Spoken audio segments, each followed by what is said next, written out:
Assalamualaikum warahmatullahi wabarakatuh. Bismillah, alhamdulillah, la hawla wa la quwata illa billah. Qala rabbi shrah li sadri wa yassir li amri wahlul 'uqdatam min lisani yafqahu qawli. Amma ba'd. Kesempatan yang berbahagia ini kita akan lanjutkan coba bicara tentang kebijakan Mas Menteri di bidang pendidikan Nadiem Makarim tentang implementasi kurikulum merdeka. Ya. Ini menarik untuk disampaikan karena menurut pandangan beliau ini terutama juga nanti akan muncul kurikulum baru di tahun 2022, walaupun ini bukan sifatnya pemaksaan ya, tetapi bisa jadi alternatif pilihan ya. Tentang implementasi kurikulum merdeka belajar ini sering saya sampaikan sebelum menyampaikan materi pokok tentang implementasi kurikulum merdeka. Dunia pendidikan adalah dunia yang amat kompleks, menantang dan mulia. Saya katakan kompleks karena spektrumnya yang sangat luas, holistik, universal. Bicara apapun tentang persoalan kehidupan di dunia ini pasti akan bicara persoalan pendidikan, karena pendidikan ini sangat menentukan. Lalu yang kedua menantang, karena menentukan masa depan bangsa. Bangsa ini kalau mau maju, para pemimpin dan stakeholdernya harus komitmen di bidang pendidikan.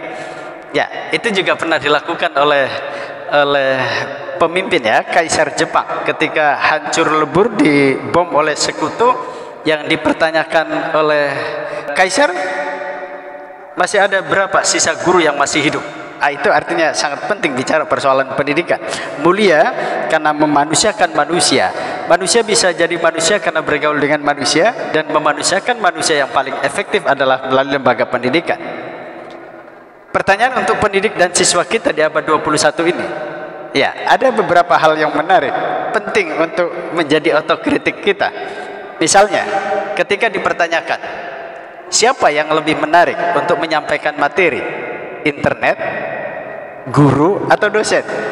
Kalau jawaban peserta didik dan mahasiswa kita adalah internet, maka eksistensi seorang pendidik akan terancam di situ, kan? Ya, siapa yang lebih lengkap menyampaikan materi?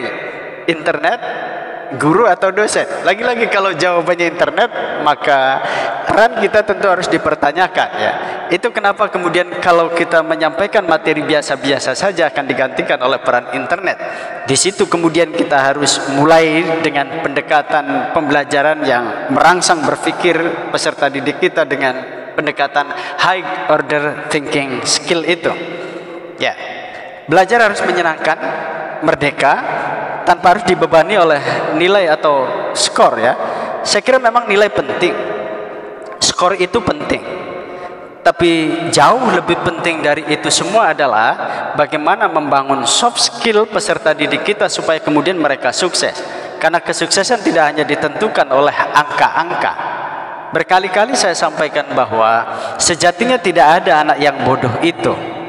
Ya, ditemukannya multiple intelligence, kecerdasan intelektual, kecerdasan majemuk, itu semakin menegaskan bahwa sejatinya tidak ada anak yang bodoh. Mereka pandai di bidangnya, mereka hebat, sukses pada potensi yang dibawanya. Sehingga ada tipe kinestetik, ada tipe linguistik, ada tipe logik, dan tipe-tipe yang lain. Tinggal tugas kita adalah para guru, para pendidik itu adalah mendorong potensi peserta didik kita supaya kemudian mereka maju. Peserta didik kita itu dahsyat, ya, hebat di bidangnya. Seorang penyanyi juga sukses, cerdas di bidangnya. Jadi tidak harus menuntut anak supaya cerdas semua, hebat semua di segala bidang studi ya. Ya, saya kira tugas kita lembaga formal terutama adalah bagaimana mendorong anak-anak kita, membawa peserta didik kita itu sukses sesuai dengan potensi yang dimilikinya. Konsep Merdeka Belajar yang ditawarkan oleh Pak Menteri itu adalah program kebijakan baru Kementerian Pendidikan dan Kebudayaan Republik Indonesia yang dicanangkan oleh Menteri Pendidikan dan Kebudayaan RI Kabinet Indonesia Maju, ya, terutama oleh Mas Nadiem Makarim itu. Esensi kemerdekaan berpikir menurut Nadiem harus didahului oleh para guru sebelum mereka mengajarkannya pada siswa-siswanya, pada peserta didiknya. Jadi gurunya dulu lah mindsetnya untuk dirubah ya, didahului oleh gurunya untuk kemudian bisa merangsang berpikir secara merdeka. Kemudian menurut beliau juga dalam kompetensi guru di level apapun, tanpa ada proses penerjemahan dari kompetensi dasar dan kurikulum yang ada, maka tidak akan pernah ada pembelajaran yang terjadi. Jadi mulai dulu gurunya coba mempelajari kompetensi dasar yang ada dalam kurikulum itu, lalu dari pembelajaran itu, dari penelaahan itu, kemudian interpretasi itu dia kemudian implementasikan dalam proses pembelajaran yang kira-kira bisa pendekatannya merangsang anak supaya berpikir, ya, supaya mereka kemudian bisa belajar dalam situasi yang berbeda, tidak hanya berdasarkan pada doktrin-doktrin yang disampaikan oleh guru atau dosennya. Sistem pembelajaran harus berubah. Pertama, nuansa belajar di luar kelas, outing kelas, diskusi tidak hanya mendengarkan penjelasan guru, tetapi juga terjadi komunikasi yang intens, yang kompleks antara semua, ya, antara semua peserta didik kita, ya, sehingga di situ ada situasi yang tidak hanya terjadi di dalam kelas, di luar kelas juga bisa terjadi diskusinya. Pembentukan karakter berani, mandiri, cerdas dalam bergaul, beradab, sopan, kompeten. Ini kan beberapa contoh soft skill yang harus dikembangkan. Ya, hard skill memang penting, tapi soft skill itu jauh lebih penting itu. Soft skill itu yang mana? Salah satunya ini. Berani, mandiri, cerdik dalam bergaul, beradab, sopan, kompeten. Nah, ini yang harus dikembangkan dalam proses pembelajaran kita. Tidak hanya mengandalkan ranking, karena anak memiliki bakat dan kecerdasannya masing-masing tadi yang saya sampaikan. Jadi tidak harus dipaksakan anak-anak kita, fashion dia di mana, potensi yang dimilikinya kita dorong supaya kemudian lebih dahsyat lagi perkembangannya. Terbentuk pelajar yang siap kerja, kompeten dan berbudi di lingkungannya. Jadi ada akselerasi, ada relevansi, ya, antara apa yang dipelajari di kelas, di kampus dengan yang terjadi di lingkungan masyarakatnya, dunia industri dan dunia usaha. Ya, dalam bahasa Pak Menteri Wardiman itu ada link and match, ya. Jadi kita tidak hanya belajar berada di Menara Gading. Pokok-pokok kebijakan Kementerian Pendidikan Kebudayaan Ristek Dikti itu tertuang dalam paparan Pak Menteri, terutama pada 4 kebijakan. Pertama, UN diganti AKM dan survei karakter. Ini sudah dilakukan tahun 2021 ini. Ya, ada AKM sebagai pengganti UN. Kalau UN salah satunya dilakukan di akhir sekolah, ya, di kelas-kelas akhir, tapi kalau di AKM tidak, di menjelang akhir, misalnya di SLT di kelas 11, ya, kemudian di SLTP-nya di kelas 8, ya, dan kemudian di SD juga itu tidak terjadi di kelas 6 supaya ada ruang untuk melakukan revisi perbaikan, ya, dari hasil AKM ini dan survei karakter ini. USBN diserahkan ke sekolah, sekolah yang membuat soal yang menentukan evaluasinya, naik atau tidaknya, lulus atau tidaknya peserta didik juga diserahkan kepada sekolah masing-masing. Ada full authority di situ, karena yang tahu persis tentang perkembangan anak, ya, sekolah dan gurunya. Penyederhanaan RPP supaya kemudian guru tidak terjebak pada persoalan administrasi yang sangat memusingkan itu, ya. Jadi cukuplah, kata Pak Menteri, RPP-nya 1 lembar saja gitu. Kemudian PPDB zonasi juga diperluas, diserahkan kepada kebijakan pemerintah daerah tentang persentasenya. Kaitan kurikulum merdeka dengan tuntutan standar pendidikan tinggi, tantangan link and match dunia usaha dan dunia industri, ada 4 hal. Pertama, PT dituntut untuk capaian pembelajaran, sikap, pengetahuan dan keterampilan itu coba dirancang sedemikian rupa supaya kemudian tadi ada link and match lulusan dari perguruan tinggi dengan kondisi lingkungannya, ya, misalnya dunia industri dan dunia usaha.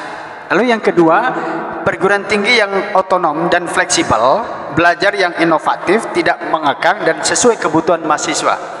Ya, bila perlu kurikulum itu juga melibatkan mahasiswa kita, kebutuhannya apa dan lingkungan juga membutuhkan apa.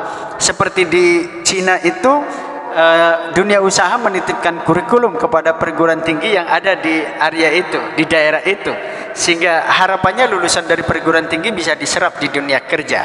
Apa yang dipelajari itu nyambung dengan kondisi real di tengah-tengah masyarakat. Lalu yang ketiga, kemudahan pembukaan prodi baru, perubahan sistem akreditasi, PT juga badan hukum, hak belajar di luar prodi 3 semester.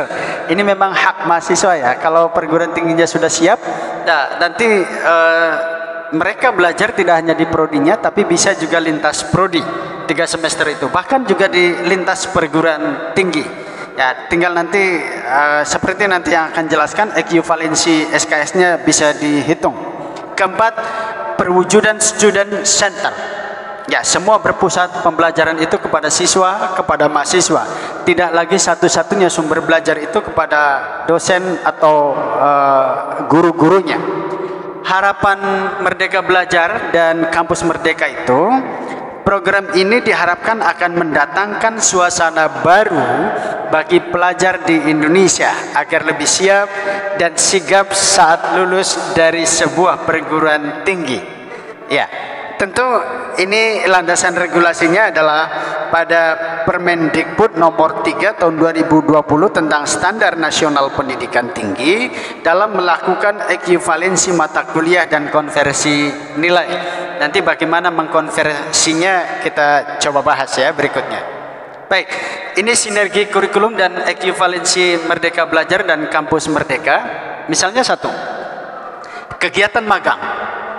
Magang mahasiswa misalnya selama 1 sampai 2 semester setara dengan menempuh sebanyak 20 sampai 40 SKS misalnya di kurikulumnya. Ya, kita buat seperti itu. Kemudian yang kedua, pertukaran pelajar ya dilakukan ekuivalensinya dengan SKS pada MK yang ditempuh. Nanti dilihat ada berapa MK yang diambil pertukaran pelajar itu mahasiswa itu kemudian dihitung. Membangun desa, KKN yang dilakukan oleh mahasiswa, KKN tematik itu melakukan kegiatan ini 1 sampai 2 semester setara dengan 20 sampai 40 SKS. Jadi dihitung SKS-nya. Lalu kemudian mengajar di satuan pendidikan misalnya di prodi keguruan PPL ya setara dengan SKS pada MK. Nanti dihitung berapa misalnya PPL itu berapa SKS di MK-nya. Kemudian penelitian misalnya dilakukan 1 sampai 2 semester sama dengan menempuh 20 atau sampai 40 SKS. Proyek kemanusiaan, kegiatan ini juga bisa dilihat jumlah SKS pada MK yang ditempuh oleh mahasiswa. Wirausaha misalnya diakui beberapa SKS pada mata kuliah. Proyek independen, kegiatan untuk mewujudkan karya besar yang inovatif dan kreatif tingkat nasional maupun internasional. Ekuivalensinya misalnya 1 sampai 2 semester sebanyak 20 sampai 40 SKS. Jadi misalnya kan banyak mahasiswa yang bisa menghasilkan karya besar, misalnya penemuan robot atau yang lainnya ya, penemuan metode baca Quran cepat gitu, misalnya dengan metode apa gitu ditemukan. Nah itu bisa tingkat nasional maupun nasional bisa dihitung 20 sampai 40 SKS. Dengan demikian maka hal yang tepat bisa diterapkan dalam menjalankan program MBKM ini. Merdeka Belajar dan Kampus Merdeka ini bisa dilakukan dengan tadi menghitung ekuivalensi itu. Kampus tidak perlu mengubah total kurikulum yang dimilikinya, namun kampus bisa melakukan ekuivalensi beberapa kegiatan tentang Kampus Merdeka dengan kurikulum yang sudah ada. Ya, saya kira ini beberapa hal yang ingin saya sampaikan. Demikian. Bagi Daniel Goleman, kecerdasan emosional menyumbang 80% kesuksesan seseorang. Bahkan tadi saya sampaikan, temuan terbaru itu intellectual quotient hanya menyumbang 6% saja bagi kesuksesan seseorang. Apalagi kalau kemudian kita memiliki adversity quotient. Adversity itu spirit of survival, semangat untuk bertahan walaupun ujian cobaan menerpa kita. Kita akan sukses insya Allah. Terima kasih. Mohon maaf. Assalamualaikum warahmatullahi wabarakatuh.